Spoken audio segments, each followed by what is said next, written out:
Pagi ini saya akan menyampaikan topik berharum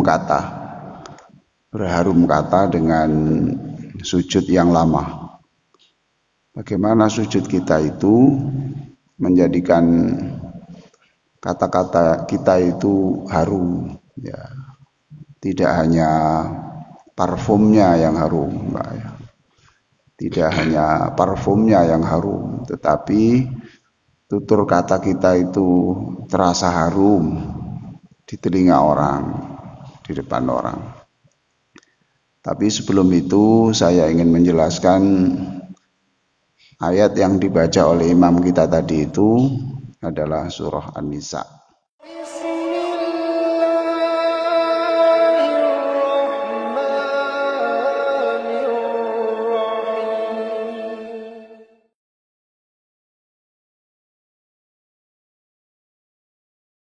Assalamualaikum warahmatullahi wabarakatuh. Alhamdulillah wassalatu wassalamu ala Rasulillah wa ala alihi wa sahbihi wa mawalah, amma ba'du. Yang saya hormati pengurus yayasan, takmir masjid, petugas kebersihan, keamanan, muadzin, imam, semuanya yang saya hormati. Pagi ini saya akan menyampaikan topik berharum kata dengan sujud yang lama. Bagaimana sujud kita itu menjadikan kata-kata kita itu harum, ya. Tidak hanya parfumnya yang harum, Mbak, ya. Tidak hanya parfumnya yang harum, tetapi tutur kata kita itu terasa harum di telinga orang, di depan orang. Tapi sebelum itu saya ingin menjelaskan ayat yang dibaca oleh imam kita tadi itu adalah surah An-Nisa. Ya. Di situ diceritakan manusia itu ada dua. Manusia itu ada yang menjadikan orang mukmin itu sebagai teman akrab, Allah dan Rasulnya itu sebagai orang yang didekati, Tuhan yang didekati, manusia yang didekati. Tapi ada juga orang yang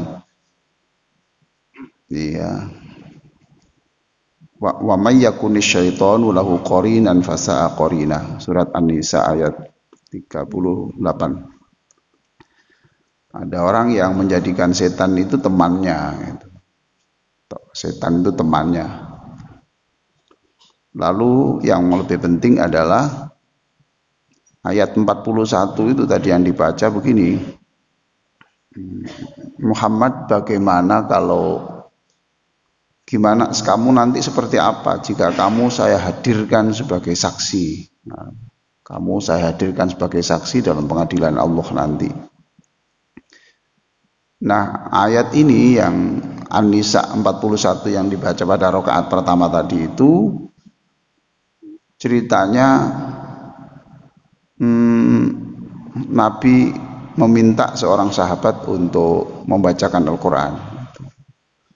Yang diminta itu adalah orang yang bernama Abdullah bin Mas'ud radhiyallahu anhu. Lah Abdullah ibnu Mas'ud mengatakan, Nabi, ya terbalik.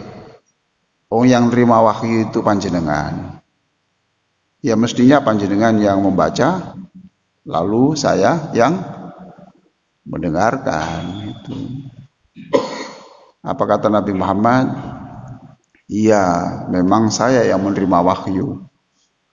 Tapi saya juga butuh mendengar. Saya ini butuh mendengarkan Al-Quran itu dari suara orang lain. Baiklah Nabi, kalau memang saya yang diberi kehormatan untuk membaca, ya saya baca. Ini Abdullah bin Mas'ud. Nah, Abdullah bin Mas'ud ini orang yang paling pinter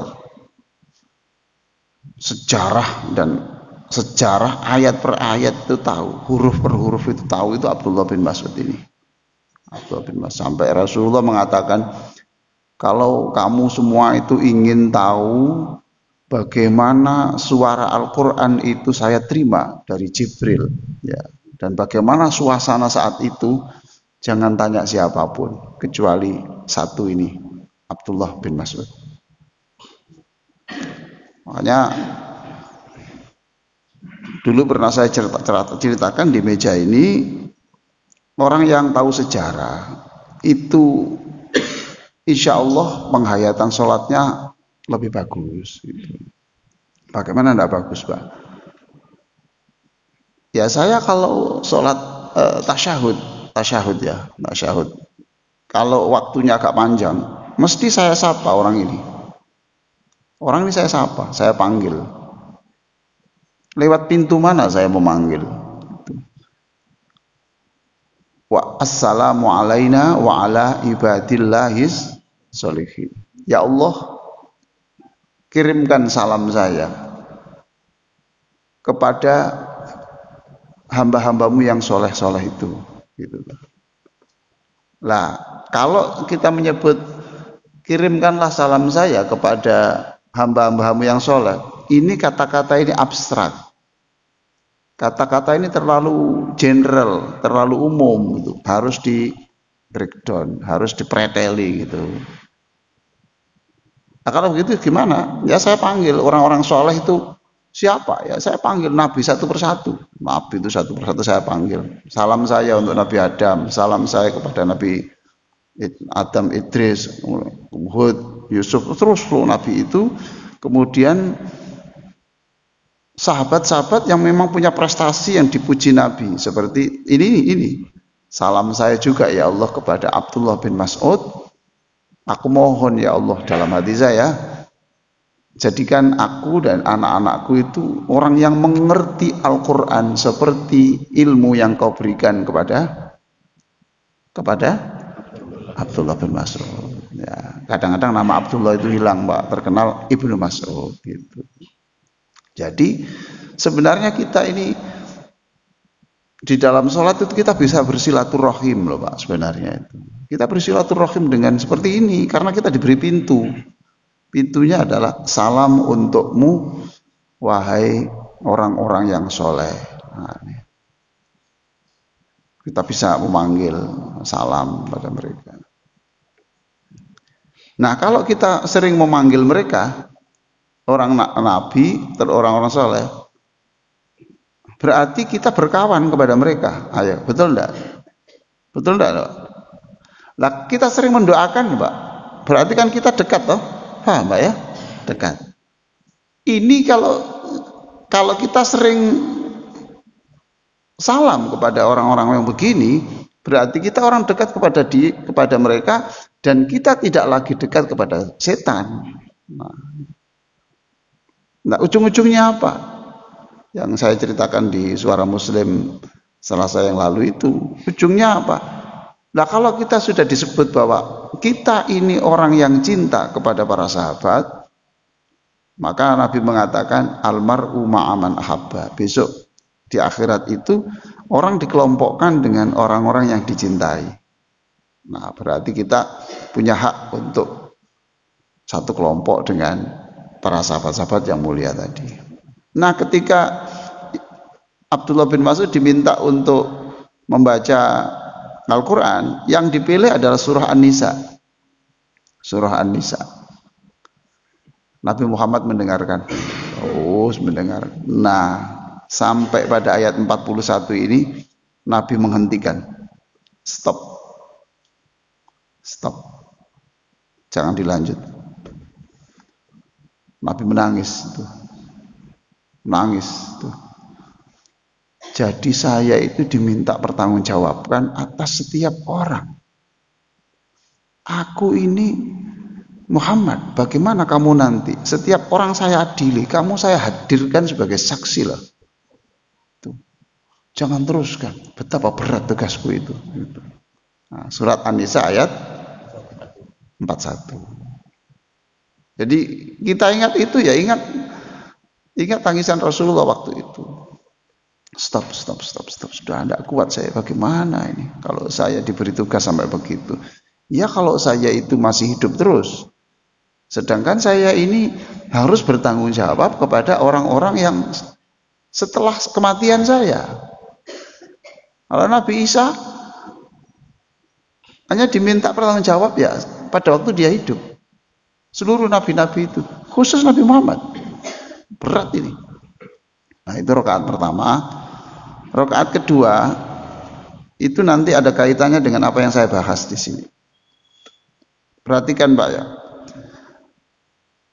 Allah cara berbahasa. Cara berbahasa Allah itu bahasa yang lembut, santun itu. Menggambarkan orang yang habis buang air kecil, buang air besar, ya.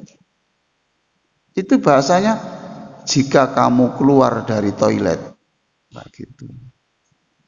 Tidak dibahasakan dengan jika kamu kencing, jika kamu berak, tidak begitu Pak. Allah memilih. Auja'a ahadum minkum minal ghaid. Lalu menggambarkan suami istri bercinta. Itu bukan jika kamu bersenggama, enggak begitu. Jika kamu bersentuhan dengan istrimu atau jika kamu masuk ke kamar istrimu, coba Pak. Itu di ayat 43 itu. Begitu. Inilah yang nanti saya jelaskan bagaimana kita berbahasa. Berbahasa yang bagus. Maka kalau kita harus meniru Quran ini cara bahasa ini. Jangan menyebut istri Anda pesek, itu menyakitkan.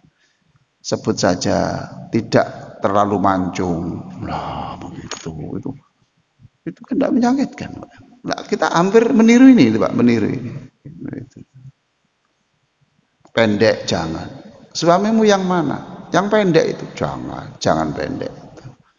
Yang ya tidak tinggi. Padahal dia podo ae. Tapi rasanya kan beda, Pak. Rasanya beda. Jangan sebut bodoh.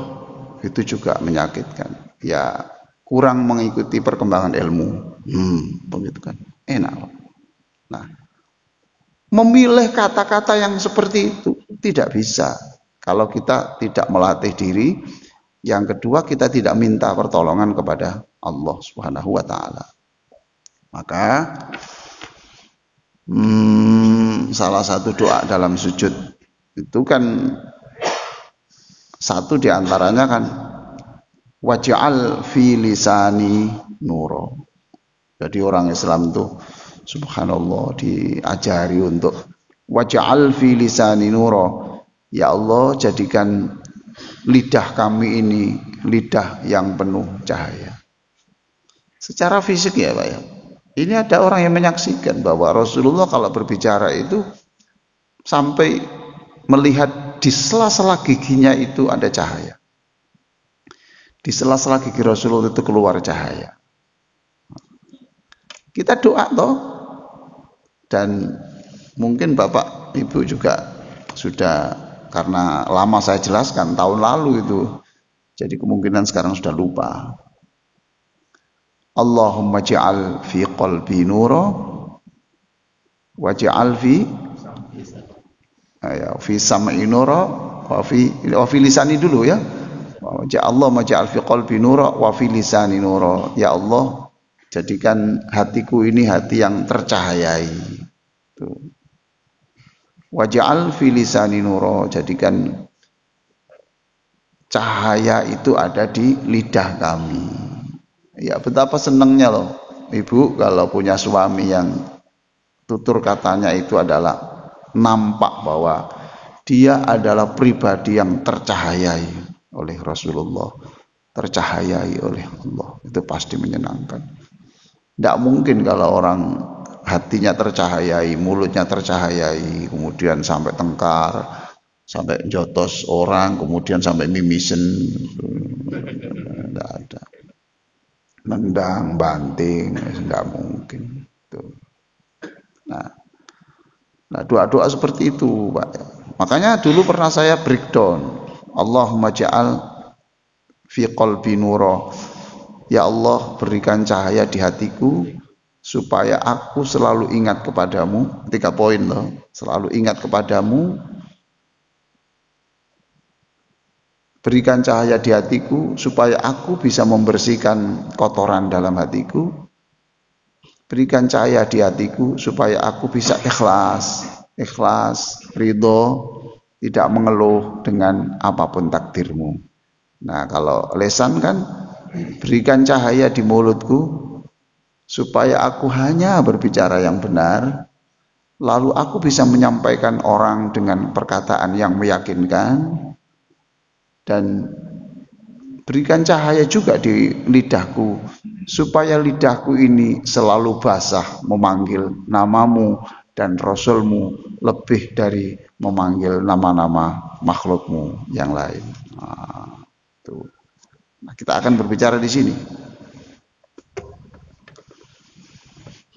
Sekarang tadi surat An-Nisa berapa tadi, Pak?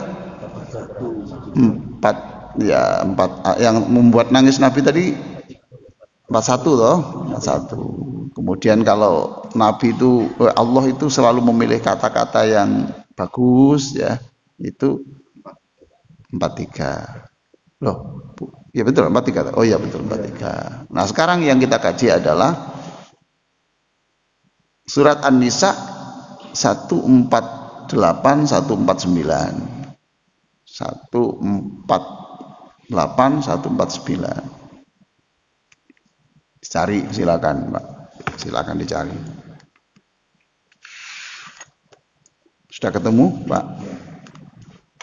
An-Nisa 148 149. Bapak beli Quran yang kecil begini boleh, Bapak beli Quran yang agak besar boleh, Bapak bawa kemana-mana. Nah, sehingga pengajian-pengajian ini bisa diikuti. Saya kemarin membeli Quran berapa? 5 ya. Jenis yang ini, jenis yang ini, jenis yang ini, jenis ini. Ya. Karena saya kalau membawa yang agak besar berat. Ya sudah saya beli yang kecil, ada yang tanggung, ada yang ini. Nah, ini. Sudah Pak ketemu ya? Karena kalau kajian saya, itu seluruh kajian saya itu startnya adalah ayat Quran. Bapak mesti bisa melihat toh. Saya kalau membaca Quran mesti saya basisnya mana ini gitu. Sumbernya mana ini, mesti Al-Qur'an. Sudah ketemu Pak ya? Kita baca bersama-sama. A'udzu billahi minasyaitonir rajim. Bismillahirrahmanirrahim. La yuhibbullahul jahra bisu'i minal qawli illa man zulim wa kana Allahu sami'an alima. In tubdu khayra aw tukhfuhu aw ta'fu an say'an su aw ta'fu an su fa innallaha kana afuwan qadira. La yuhibbullahu al-jahra bis-su'i minal qawl.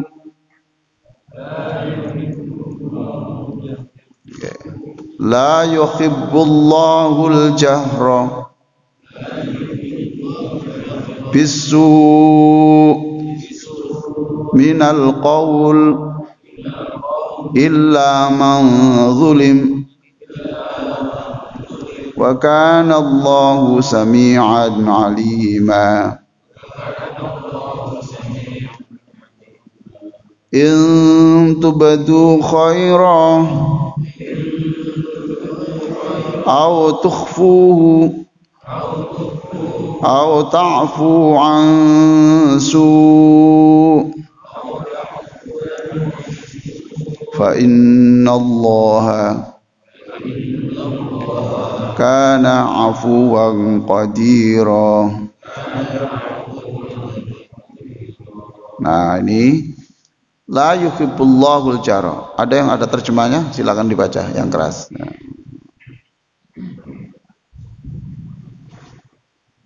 Allah tidak menyukai perkataan buruk yang diucapkan secara terus terang, kecuali oleh orang yang dizalimi.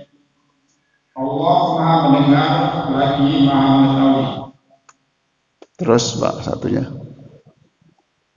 Jika kamu menampakkan atau menyembunyikan suatu kebaikan atau memaafkan suatu kesalahan, sesungguhnya Allah Maha Pemaaf lagi Maha Kuasa.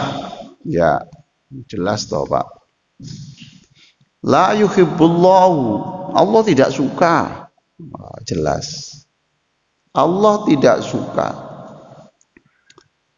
perkataan yang diucapkan sampai terdengar orang, yang perkataan itu tidak bagus. Loh, jelas. Jadi ya kita ini disuruh berkata itu yang memang perkataan yang betul-betul dijamin. Kita itu berkata kecuali memang yang ya berlatih lah Pak, berlatih. Pelan-pelan insya Allah bisa. Kalau Allah memberi pertolongan kita, apa sih susahnya? Allah tidak menyukai, coba jelas toh. Allah tidak menyukai orang yang mengucapkan sesuatu yang jelek. Tidak suka itu. Illa man zulim, kecuali orang yang dizalimi. Nanti saya jelaskan. Apa yang disebut perkataan jelek yang diucapkan itu? Tidak harus yang menyakitkan hati orang, tetapi itu tidak layak diucapkan, gitu loh Pak ya. Seperti perkataan yang kotor, cabul, ya.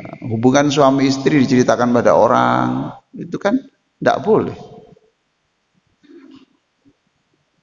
Kecuali untuk konsultasi. Jadi bercerita tentang hubungan suami istri pada orang itu tidak boleh. Bahkan dalam keterangan yang lain itu termasuk orang yang dimurkai Allah. Di luar batas kesopanan, di luar batas kesopanan. Ya ukurannya gimana? Ya ukurannya itu lokal. Ukurannya itu sesuai dengan setempat, Pak. Menurut orang di sini itu begitu tidak bagus, ya sudah ikuti. Di kampung saya tidak apa-apa Pak, tidak apa-apa kalau kamu ngomong itu di kampungmu tidak apa-apa. Kamu di kampung sekarang di mana? Kamu di kampung sini toh, ya sudah di situ. Menurut orang Surabaya Sidoarjo itu tidak layak. Di kampung saya biasa Pak, saya nggak apa-apa Rono. Jadi kamu di sini. Nah, itu. Nah, perkataan orang itu adalah cermin kepribadiannya. Betul Pak ya? Pilihan kata orang itu cermin kepribadiannya. Apalagi perkataan itu adalah seorang guru, seorang pimpinan itu menjadi cermin dan itu akan menentukan suasana komunikasi itu ya. Illa man zulim, kecuali orang yang dizalimi. Artinya kalau Bapak dizalimi lalu Bapak menirukan perkataan atau tindakannya yang jelek-jelek itu di depan pengadilan. Di depan pengadilan. Itu boleh. Gitu kok diucapkan. Ini pengadilan. Tapi siaran itu disiarkan live ya. Gimana itu? Tidak ada hubungannya. Sebab apa yang kamu katakan itu adalah demi keadilan, dan roh Islam itu adalah keadilan. Roh Islam itu keadilan. Makanya kalau khutbah di sini pasti itu diakhiri innallaha ya'muru bil 'adl. Khutbah itu ditutup sebelum orang itu berangkat sholat di sini mesti ditutup innallaha ya'muru bil 'adl wal ihsan. Ketahuilah Allah itu memerintahkan kita untuk menegakkan keadilan. Keadilan. Keadilan apa? Ya dengan anak-anak kita. Keadilan terhadap diri kita. Nah, itu ya. Keadilan. Kecuali orang yang dizalimi itu boleh. Nah itu kan menyangkut ini Pak, hubungan suami istri tadi kok betul. Ya sudah, tidak apa-apa. Oh, dia menuntut perceraian karena dipandang tidak bisa memuaskan secara seksual, kemudian diterangkan itu semuanya tidak apa-apa. Karena apa? Supaya orang menjadi saksi bahwa memang apa yang dilakukan itu adalah sebuah kezaliman dan orang yang sedang mencari keadilan. Wa kana Allahu sami'an alima. Dan Allah itu maha mendengar lagi maha mengetahui. Sami itu berarti telinga toh Pak ya. Terus alim itu berarti mata. Nah, maka perhatikan doa-doa itu selalu sebelum mata itu mesti telinga dulu. Allahumma ja'al fi sam'i nura basari nura. Mengapa kok didahulukan Quran mendahulukan ya? Iya, karena indera pertama kali manusia itu kan telinga. Bapak lahir itu kan belum melihat. Betul Pak ya? Tapi bayi sudah mendengar.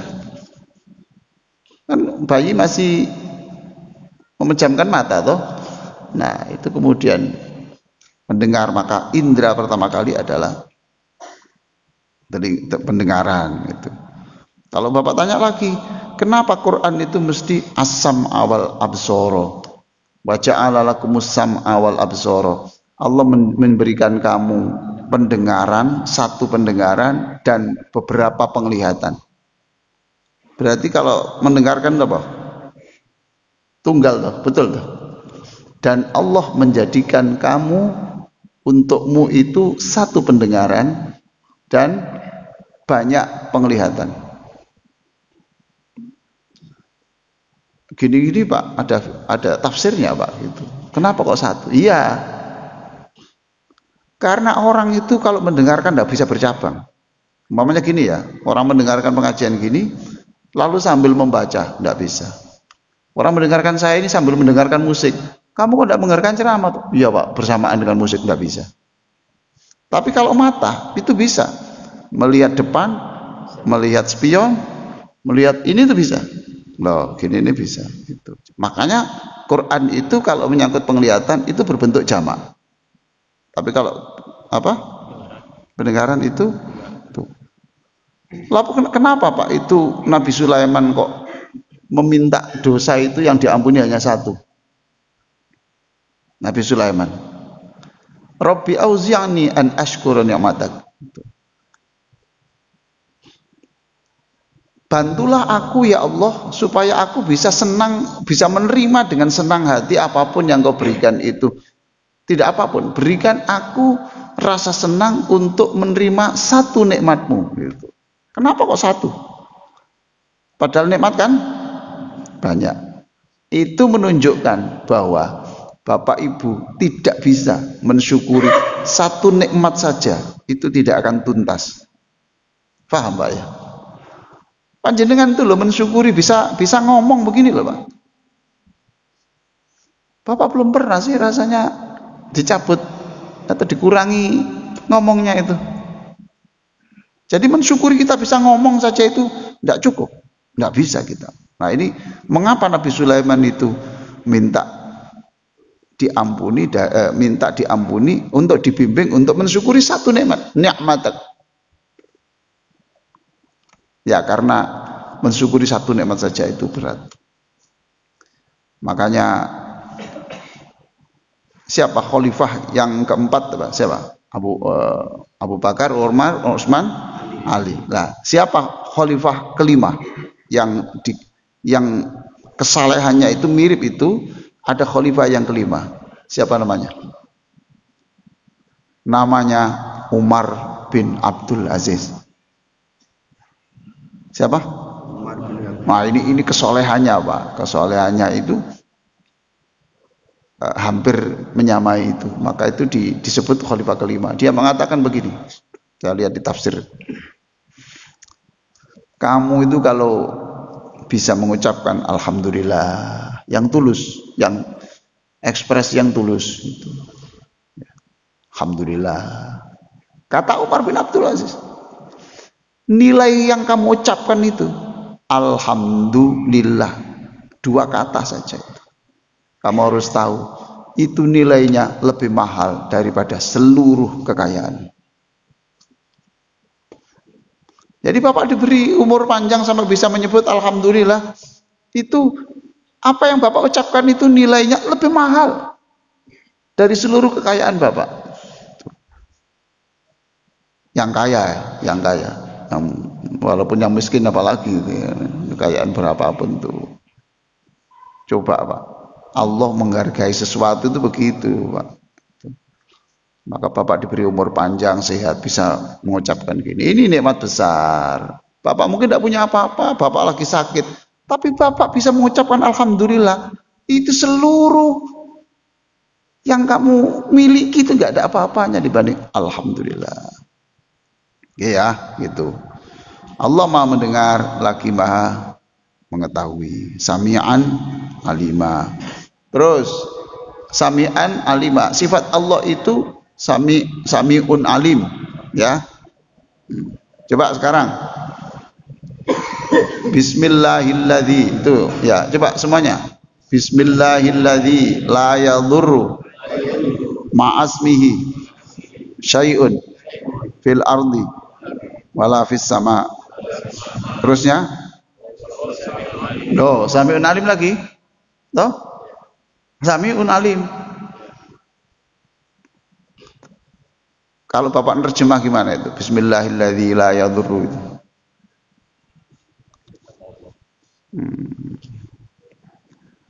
Dengan nama Allah, ya gitu. Kalau sekarang gini ya, sekarang saya minum mamanya gini ya, saya baca gitu. Bismillahilladzi la yadurru ma'asmihi syai'un fil ardi wala fis sama.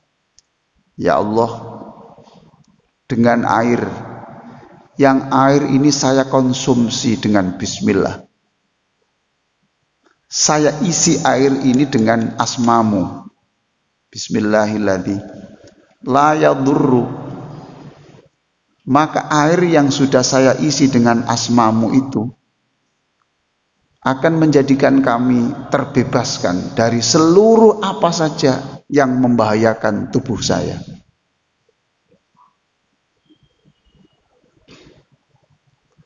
Bismillahilladzi la yadurru ma'asmihi syai'un fil ardi wala fis sama. Ya, sekarang saya minum obat. Oke. Saya baca bismillahirrahmanirrahim. Berarti saya ngisi obat itu dengan apa? Dengan apa? Asma Allah toh? Oke, ya Allah, saya minum obat ini dan untuk meminumnya saya dahului dengan bismillah, dengan nama Allah, maka aku yakin Engkau pasti Maha Kuasa menjadikan obat ini membebaskan saya dari apa saja yang membahayakan tubuh saya. Apakah itu sesuatu di langit ataupun di bumi atau di dasar bumi, semuanya akan terbebaskan. Wa huwas samiul alim. Ya Allah, Engkau mendengar setiap kata dalam doaku. Al-alim, apa alim tadi? Mengetahui. Dan Engkau tahu sumber penyakit saya, dan Engkau paling tahu bagaimana cara menghilangkannya. Loh, Bapak jarang loh menerima penjelasan kayak gini. Tuh. Ya toh? Nah, saya menjelaskan gini perlu perenungan sampai 3 bulan, Pak. Tuh. Enak Bapak tinggal mengonsumsi toh. Sudah. Bismillahilladzi la yadurru. Coba betapa indahnya ini. Dengan nama Allah. Yang air ini saya minum dengan nama Allah. Kurma ini saya minum dengan nama Allah. Saya makan dengan nama Allah. Bismillahirrahmanirrahim. La yadurru ma'asmihi syai'un fil ardi. Karena ini sudah terisi namamu. Tidak akan ada sesuatu yang membahayakan dalam hidup saya ini. Tidak hanya tubuh. Ya.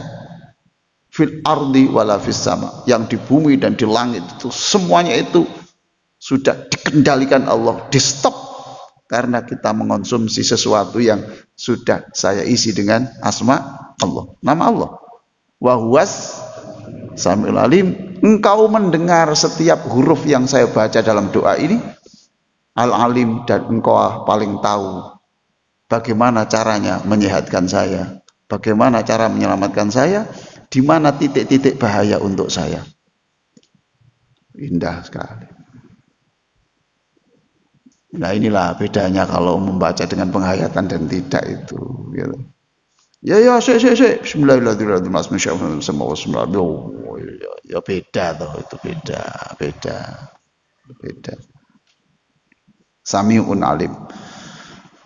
Jadi banyak doa-doa itu sebetulnya kalau kita artikan secara lebih enak itu ngeh. Contohnya kayak gini Pak ya. Coba kalau Bapak sakit.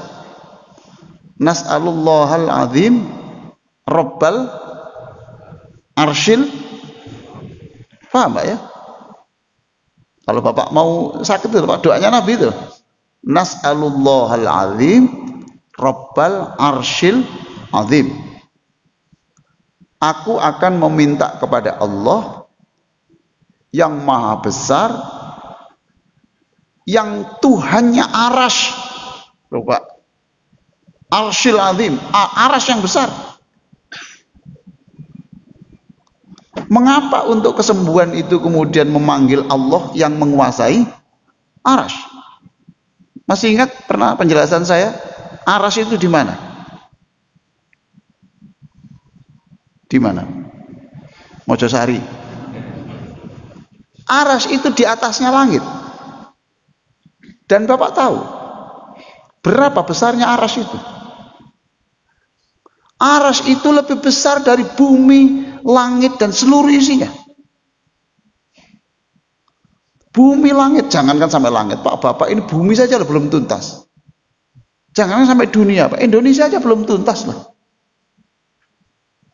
Allah itu menguasai arasy. Itu lebih besar dari bumi, langit, dan segala isinya. Bayangkan, kita panggil arasy. Wahai Allah yang menguasai arasy yang besar itu, sekarang saya Allahumma Rabban nas, terus Allahumma Rabban nas mudhibal ba'si ishfi anta syafi. Ya Allah, Tuhan yang bisa menghilangkan rasa sakit, hilangkanlah sakit saya.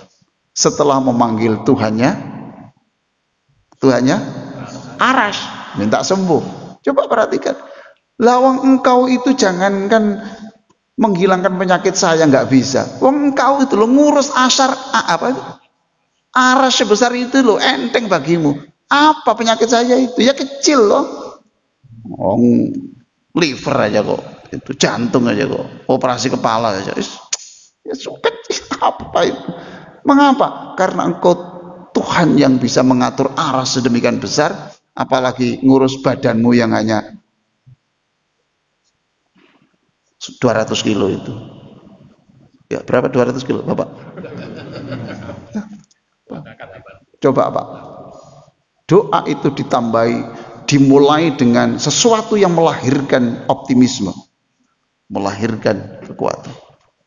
Nas'alullahal azim Rabbal arsyil azim ayyashfiyana Allahumma Rabban nas mudhibal ba'si ishfi anta syafi la syafi'a illa anta.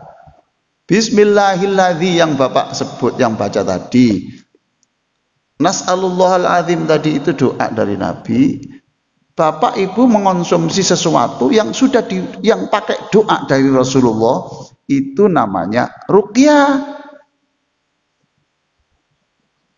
Itu namanya ruqyah, berarti saya ruqyah dulu.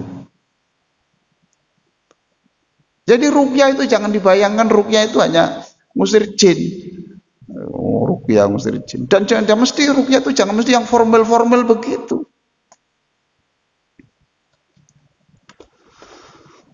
Orang minta sehat di antara doa sholat itu, yang minta sehat itu di posisi mana? Betul, duduk di antara dua sujud. Duduk di antara dua sujud. Betul. Wa'afini itu Pak. Wa'afini itu berikan saya kesehatan. Maka Ibnul Qayyim Al-Jauziyah menyebut tidak ada doa di dalam sholat itu yang lebih komplit. Dunia akhirat itu diminta semuanya di posisi itu adalah duduk di antara dua sujud. Itu.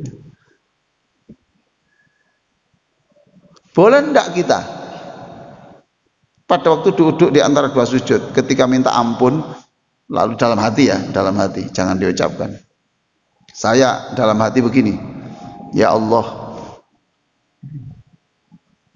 melalui air dan minuman yang saya konsumsi dengan asmamu tadi loh,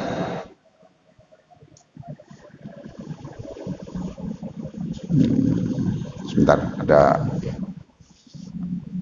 dalam hati ya, itu ya Allah, melalui air dan minuman yang saya konsumsi dengan namamu, saya yakin Engkau itu maha kuasa memberi power kepada saya, lalu membersihkan seluruh hal yang akan membahayakan, yadurru itu membahayakan tubuh saya. Engkau mendengar setiap huruf yang saya ucapkan, dan Engkau tahu keadaan saya. Engkau paling tahu di mana letak penyakit, dan Engkau paling tahu bagaimana cara untuk menghilangkannya. Ini saya cerita ini dengan penuh penghayatan ya.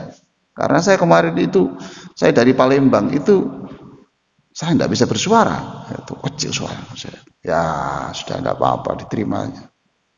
Dan sakit. Ya ini, ya saya baca itu. Sembuh tidak itu nomor 2. Yang penting ikhlas dulu. Itu saya kalau ada orang minta kesembuhan, sebentar doa kesembuhan itu nomor 2. Loh Pak, nomor 2 gimana Pak? Saya ini sudah sakit lama. Iya sebentar. Saya doakan panjenengan itu ikhlas menerima dulu. Sampai kalau saya doakan sembuh, terus sembuh, itu nilainya hanya sampai akhir kehidupan. Tapi kalau sampai itu minta supaya ikhlas, ridho, tidak mengeluh, itu rasanya nanti sampai hari kebangkitan, sampai ketemu Allah. Ayo milih mana sampai itu? Ya, ridho dulu. Sudah Pak ya. Lalu di sini Pak ya, intu betul khairan. Lanjutnya, tadi kan An-Nisa 148 Pak ya. Tuh, kemudian sekarang 149. Intu betul khairan. Jika kamu itu menampakkan sesuatu kebaikan, artinya kamu itu menuntut, kamu dizalimi, lalu kamu menuntut itu, kamu tampakkan, autukhfuhu, sudah enggak saya buka itu, auta'fu ansu, atau kamu itu memaafkan, fa innallaha kana afuwan qadira, maka sesungguhnya Allah itu maha memaafkan dan Allah maha kuasa. Jadi kalau kita dizalimi lalu kita menuntut ke pengadilan, boleh enggak? Boleh toh? Boleh. Tapi kalau kita memaafkan, fa innallaha kana afuwan qadira, maka tirulah Allah yang maha memaafkan dan maha kuasa. Coba sekarang Bapak kira-kira seperti apa? Allah itu maha kuasa, memaafkan, dan Allah maha kuasa. Itu gimana maksudnya? Bu, supaya tidak ngantuk lah, yuk berpikir. Allah itu maha mengampuni, Allah maha kuasa. Apa? Pak, gimana ya Pak? Ayat ini loh. Allah Maha mengampuni, Allah Maha Kuasa. Gandengannya ini apa?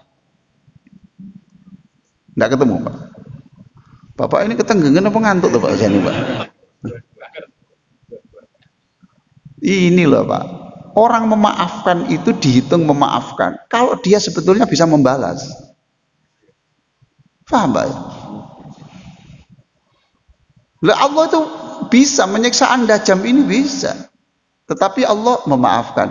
Bukan karena Allah itu tidak bisa menyiksa kamu. Gini loh Pak ya.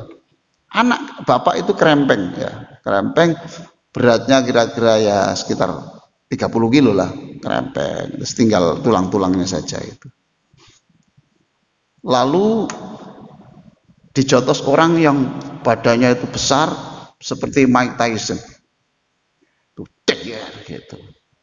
Sampai roboh. Tuh. Terus yang kecil ini ngomong gini, saya maafkan. Pak, saya maafkan. Ini memaafkan bukan karena memaafkan, karena tidak bisa ngelawan. Paham tuh Pak? Kenapa kamu memaafkan? Terus gak nutut Pak, gak nutut. Paham tuh Pak ya? Kalau yang sebesar Mike Tyson itu dipukul sama orang yang kecil itu, ya dipukul berkali-kali itu, sampai iganya patah.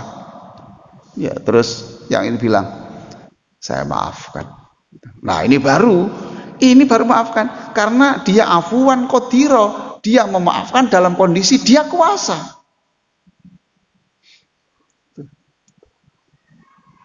Ada laki-laki yang memaafkan semua kesalahan istri, ya Pak ya. Cek sabari sampai niku. Wah pede sepuro. Ya apa to Mas? Iki omah tukonane bojo, tak kandhani kan. Tukonane bojo, aku ya gak nyambut gawe, mangan kuwi teko bojo. Ya. Ya. Apa wis. Adik-adikku ya di sekolah ana bojo kabeh Mas, sudah habis itu. Lah aku masih disakiti ya wis tak sepuro wae Mas. Itu bukan lha nek gak disepuro diusir nanti Pak. Ini struktur Quran itu begitu Pak. Afuwan qadira. Allah memaafkan dan Allah Maha Kuasa. Jadi Allah sekarang mau mana ya Pak ya? Mohon maaf itu. Kemarin saya khutbah Jumat itu.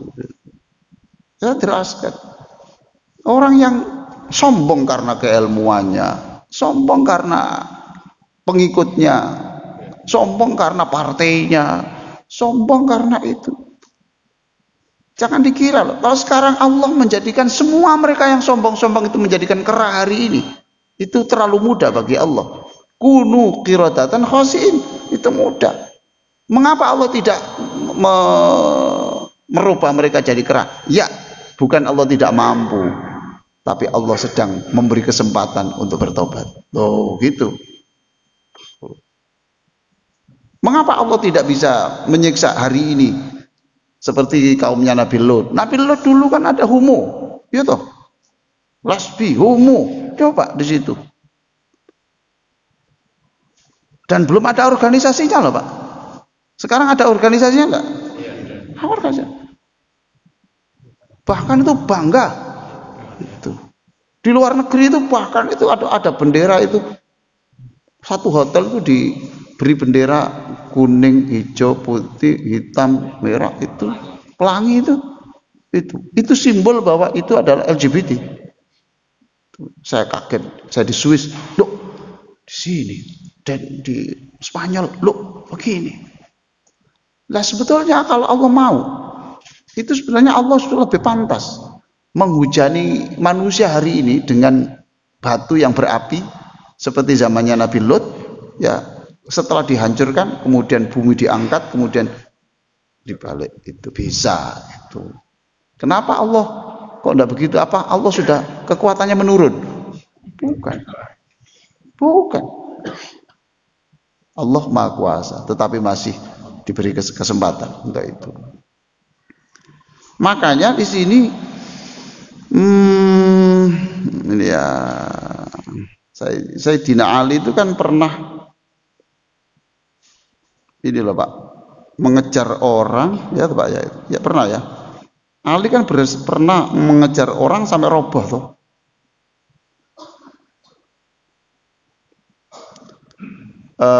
Sayyidina Ali itu dalam sebuah peperangan ini ada musuh yang dikejar dan akhirnya dia roboh, kemudian Ali di atasnya sedang memegang apa?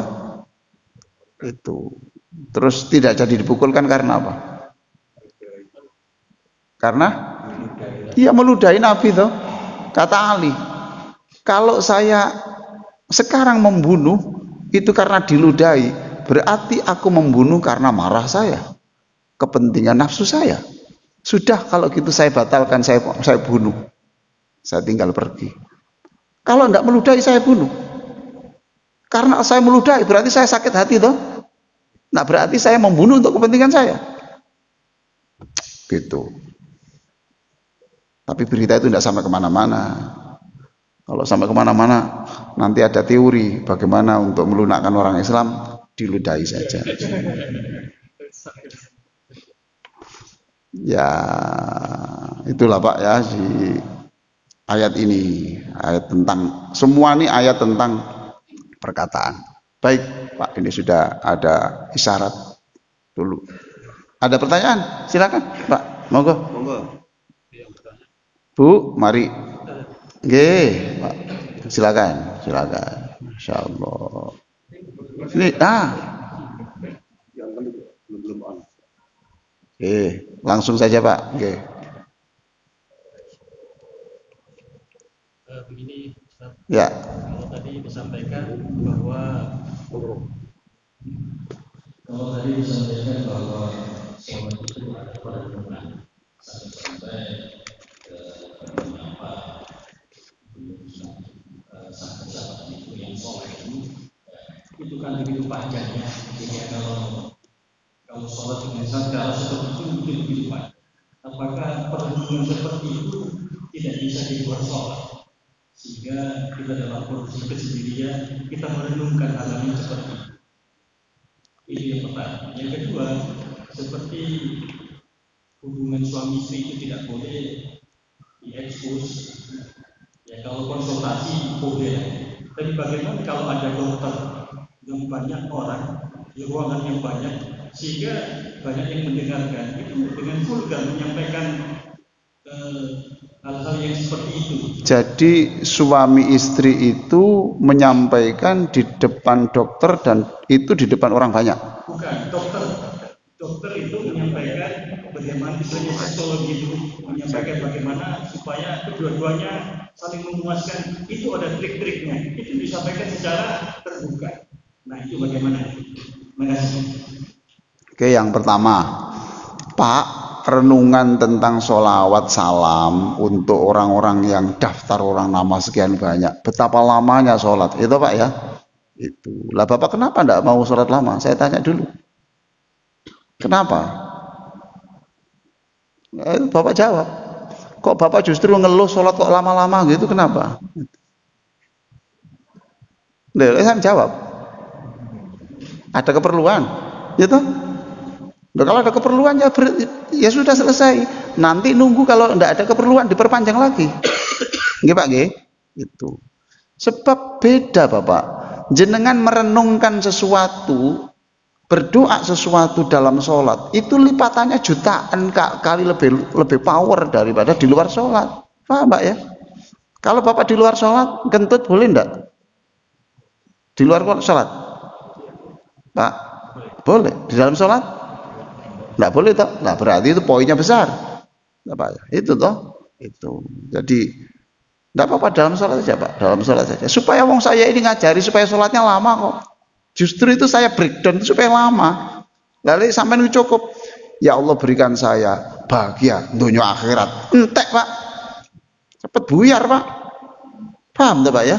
Saya ngajari mereteli itu supaya sholatnya lama gitu. Yang kedua Pak, kalau Bapak di luar sholat Pak, kemudian HP Bapak, apa yang Bapak lakukan? jenengan waktu zikir walau Pak, nggih. Terus HP jenengan on itu, apa yang Bapak lakukan?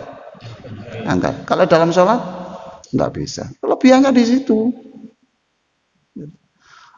Lah apakah orang gini Pak ya? Ada Nabi ini, Nabi berdoa, doalah kamu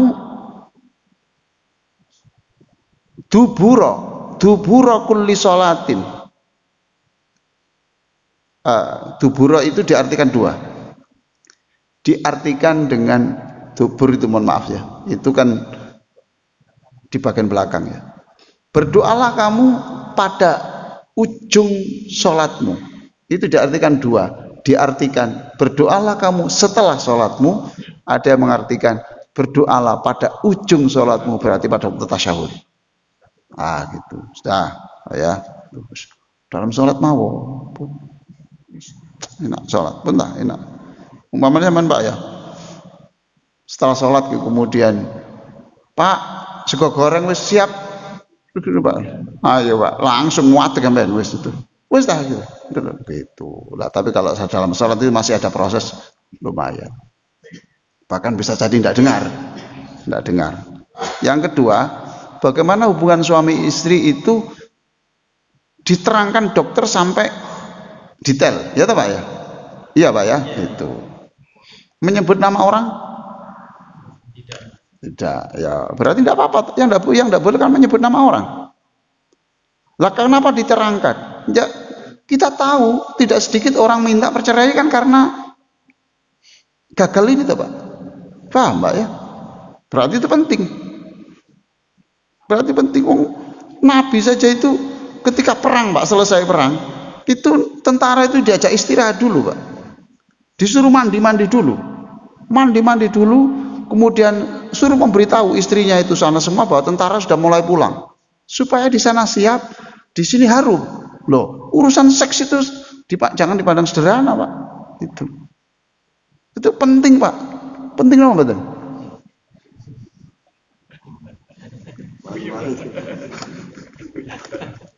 Penting Pak ini.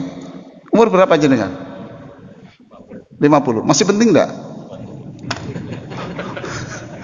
Oh, cuma 50. Kosong 70 aja. Gitu Pak ya. Jadi dia menjelaskan itu untuk diniati. Ini ilmu gitu Pak ya. Ini ilmu. Nah, ilmu ini kemudian juga diharapkan bahwa ada saling memahami di dalam hubungan seksual itu. Nanti diterangkan, ibu umur berapa? Sekian, berarti itu sudah menopause. Toh itu hati-hati. Ibu sekarang sudah nggak tertarik, kenapa hubungan seksual? Iya, karena ini mohon maaf itu cairannya sudah kurang. Oh kalau gitu berarti ini pakai cairan yang ini. Oh gitu, alhamdulillah. Itu bagian. Kemudian akhirnya konflik dalam rumah gitu. Kan banyak Pak orang dipukul dan segala itu kemudian gara-gara nolak Pak. Itu ada tuh Pak. Siapa? Sampai kok. Sing lanang kok sebut kok sing wedok. Bagus. Ayo satu lagi yang dari Ibu. Bu, ya. Enggak ada apa-apa yang laki-laki lah, siapapun gitu. Ada, Ibu ada enggak? Yang putra, yang Bapak? Enggak ada? Enggak ada. Alhamdulillah. Ini perlu Pak, itu tanya jawab itu perlu. Tanya jawab itu perlu karena contohnya kayak gini. Saya menjelaskan tentang meminta diberi kekuatan syukur untuk satu nikmat. Ya tadi Mbak ya, gitu. Lalu dia itu protes. Pak, saya tidak terima. Kenapa Pak? Lawang syukur Pak, hanya Bapak ngajari syukur hanya satu nikmat. Perhatikan. Dia salah paham, betul Pak ya? Padahal saya tadi menyebut Nabi Sulaiman itu minta diberi kekuatan Allah untuk syukur satu nikmat di dalam ayat ini untuk menggambarkan bahwa syukur satu nikmat saja itu sudah kelelahan tanpa bantuan Allah, maka mintalah bantuan Allah untuk mensyukuri yang lebih banyak. Nah itu ditafsiri, Bapak ngajari syukur hanya satu Pak. Loh gitu. Akhirnya saya jelaskan, oh begitu. Itu kalau tidak ada tanya jawab Pak, pulang itu terus, itu disebut Pak, ini Ustadz Capopo gitu, salah paham. Allahumma sholli ala Sayyidina Muhammad wa ala ali Sayyidina Muhammad walhamdulillahi rabbil alamin. Allahumma la tata'alana dzamban illa ghafartah. Ya Allah, siapapun yang hadir di Masjid Rodhatul Jannah ini yang pernah berdosa, melalui doa yang kami panjatkan dan diamini orang soleh solihah ini, ampunilah semuanya.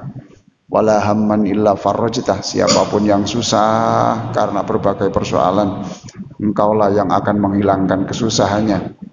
Wala dhallan illa hadaitah, siapapun di antara kami yang ada tetangganya, keluarganya yang masih jauh dari masjid, Engkaulah yang akan mendekatkan mereka ke masjid-Mu. Jika ada yang masih jauh dari ajaran Rasul-Mu, Engkaulah yang memberi kekuatan baru untuk lebih dekat kepada Rasul-Mu.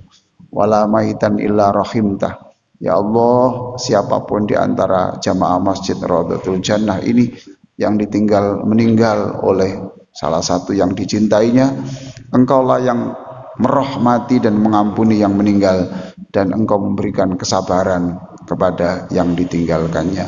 Wala aiban illa satartah, jika ada di antara kami ini yang punya rahasia dosa, dan rahasia dosa itu sampai hari ini takut sampai terbuka, Engkaulah yang maha kuasa menutupinya. Wala amiran bil ma'rufi wa nahyan 'anil munkari illa waffaqtahu wa sadattah. Ya Allah, siapapun yang bergerak di bidang kegiatan agama, siapapun dia dalam level apapun, berikan kekuatan dan berikan petunjuk kepadanya. Wala hajatan illa qadaitaha wa yasartaha. Ya Allah, anak-anak kami, cucu kami, adik-adik kami, keluarga kami, semuanya memiliki sederetan cita-cita. Engkau pasti tahu apa yang mereka inginkan, dan Engkau pasti tahu bagaimana cara memberikan kemudahan kepada mereka. Allahumma la sahla illa ma ja'altahu sahla. Wahai Allah, di dunia ini tidak ada yang sulit jika Engkau memudahkan. Tidak ada yang berat jika Engkau meringankan. Tidak ada yang mustahil jika Engkau mengucapkan kun fayakun. Allahumma ya muyassir yassir wa la tu'assir. Berikan kami, anak-anak kami, kemudahan untuk rezekinya, kemudahan untuk karirnya, kemudahan untuk sekolahnya, kemudahan dalam segala hal. Ya Allah, hilangkanlah segala hal yang akan membawa kesulitan kepadanya. Rabbana atina fid dunya hasanah wa fil akhirati hasanah wa qina adzabannar. Wa sallallahu ala sayyidina Muhammadin wa ala alihi wa sahbihi wasallam. Walhamdulillahi rabbil alamin. Assalamualaikum warahmatullahi wabarakatuh.